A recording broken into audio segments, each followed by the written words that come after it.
Last दे विच राजे असीं गल कीती सी कि टू किंगडम क्लासीफिकेशन सिस्टम जो जिहड़ा सीगा लीनियस ने एक्सप्लेन कीता सीगा उहदे विच जिहड़ियां दो किंगडम जिहड़ियां बेसिकली साडे कोले मतलब कि प्लांटी ते एनीमलिया सीगी उहनूं एक्सप्लेन कीता सीगा। बट फरदर जिहड़ी मतलब कि लिमिटेशनस होने दे करके अगे जिहड़ी स्टडी की गई उन्हां दे विच 3 किंगडम जिहड़ा सिस्टम सी क्लासीफिकेशन उसनूं एक्सप्लेन किया गया।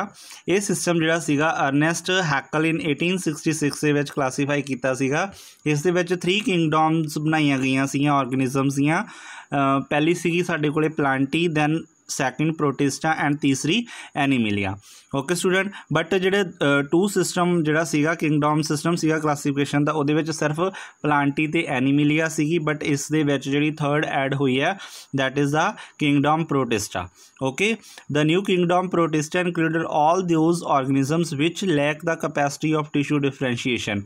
हाँ जी स्टूडेंट, इहदे विच जिहड़ी प्रोटिस्टा जिहड़ी हैगी आ किंगडम ऐड की गई आ, ये वो वाले ऑर्गेनिजम सीगे जिन्हां कोले टिश्यू डिफरेंशिएशन की कैपेसिटी बिल्कुल नहीं सीगी। वो वाले ऑर्गेनिजम नूं उन्हां ने प्रोटिस्टा किंगडम के अंडर रखा। मीनस टिश्यू डिफरेंशिएशन का मतलब टिश्यू की जिहड़ी हैगी आ डिवाइड होणगे टिश्यू, दैन उन्हां तो अलग अलग अगे की फॉर्म होएगा डिफरेंशिएशन बोलते हैं उन्होंने। मीनस टिश्यू तो किहड़ा ऑर्गन फॉर्म होएगा तो किहड़े वाले टिश्यू तो किहड़ा ऑर्गन जिहड़ा हैगा वा डिफरेंशिएट होएगा, उसनूं की बोलिया जांदा टिश्यू डिफरेंशिएशन बोलिया जांदा वा।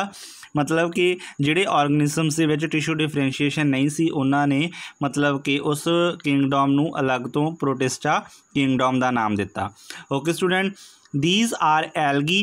ये वाले जिन्हां दे विच टिश्यू डिफरेंशिएशन नहीं सीगी उहदे विच साडे कोले एजेंसी एलगी जीड़ी होगी, फंगस साडे कोले उल्ली होगी, दैन प्रोटोजोआ आ गई।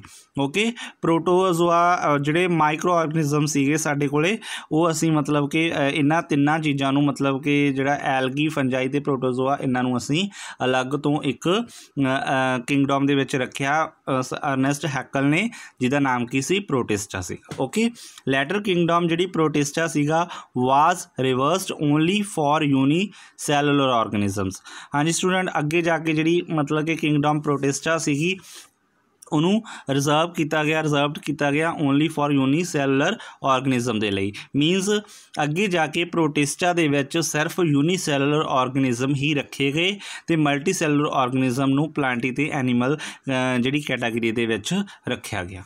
ओके स्टूडेंट, नैक्सट असीं देखते हैं साडे कोले लिमिटेशन सीगियां कुछ जिहड़ी मतलब कि 3 किंगडम क्लासीफिकेशन सी रजे ये भी जिहड़ी हैगी आ मतलब कि इन्नी बेनीफिशियल नहीं हुई for the system of classification दे लई। सो जिहड़ा मतलब कि 3 किंगडम सिस्टम सीगा क्लासीफिकेशन दा उहदियां भी सम लिमिटेशनस अराइज हो गईयां सी जिहदे करके उसनूं वो फेल हो चुकी सी। दैन मतलब कि उहदियां लिमिटेशनस की सीगियां वो असीं अगे देखते हैं। सो फस्ट ऑफ ऑल साडे कोले prokaryotes and eukaryotes are not सैपरेटेड।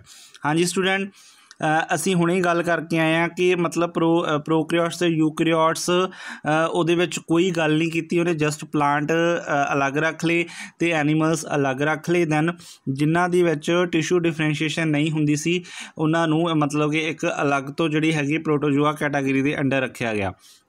But उन्होंने विच उसने कोई भी प्रोकैरियोट्स ते यूकैरियोट्स की सैपरेशन की कोई गल नहीं की जो कि उसकी लिमिटेशन बनी। So then is the both unicellular and multicellular organisms are kept in Protista. हाँ जी स्टूडेंट, मतलब कि जिन्ना असीं कहने भी वो वाले जिन्हां दे ऑर्गेनिजम जिन्हां दे विच टिश्यू डिफरेंशिएशन नहीं हुंदी असीं उहनूं प्रोटिस्टा दे अंडर रखिया। बट मेनली असीं फरदर जिहड़े यूनीसैलुलर ऑर्गेनिजम सीगे अर्नेस्ट ने की किया मतलब कि जिहड़े टोटली यूनीसैलुलर ऑर्गेनिजम सी वो प्रोटिस्टा दे विच रखे। बट काफ़ी हद तक उहदे विच मल्टीसैलुलर ऑर्गेनिजम भी प्रेजेंट सीगे जिहदे करके उहदी की बनी लिमिटेशन फॉर्म हुई। दैन साडे कोले रजे इन्हां लिमिटेशनस नूं देखदे होए अगे जिहड़ी हैगी आ 4 किंगडम क्लासीफिकेशन अराइज हुई जिहदे विच किंगडम 4 जिहड़ियां सीगियां वो रखियां गईयां सीगियां क्लासीफिकेशन सिस्टम दे विच, जिहदे विच प्रोटिस्टा दे नाल नाल की रखी गई मोनीरा रखी गई। ओके, हुण की होगी साडे कोले 4 हो गईयां।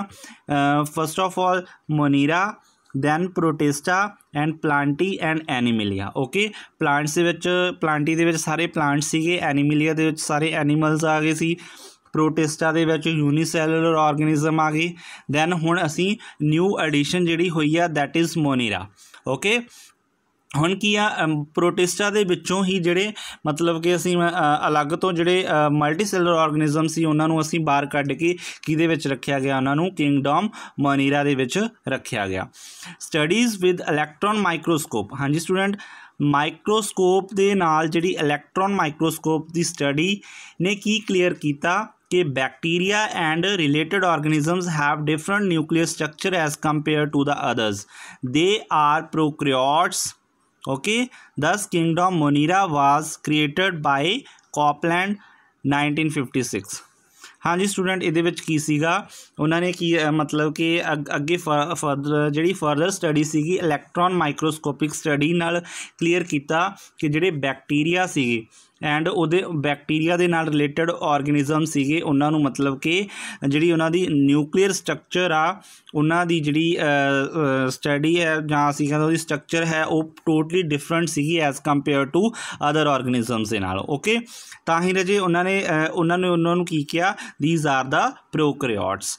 हाँ जी स्टूडेंट, फिर प्रोकैरियोट्स नूं देखते हुए जिहड़े हैगे मतलब अलग तो एक कैटागरी बनाई गई जिहदा नाम उन्हें किंगडम मोनीरा रखिया। किंगडम मोनीरा जिहड़ी सीगी क्रिएट की गई सी बाय द कोपलैंड 1956 दे विच। ओके इस दे विच जिहड़ी मतलब कि फंगस सी हुण पहला मतलब कि फंगस नूं मतलब कि जिहड़ा साडे कोले फंजाई आ जांदी आ उहनूं मतलब कि प्लांटी दे विच ही किंगडम प्लांटी दे विच ही रखिया गया। ओके मीनस फंगस नूं एज अ प्लांट ही मन्निया गया according to 4 kingdom system of classification.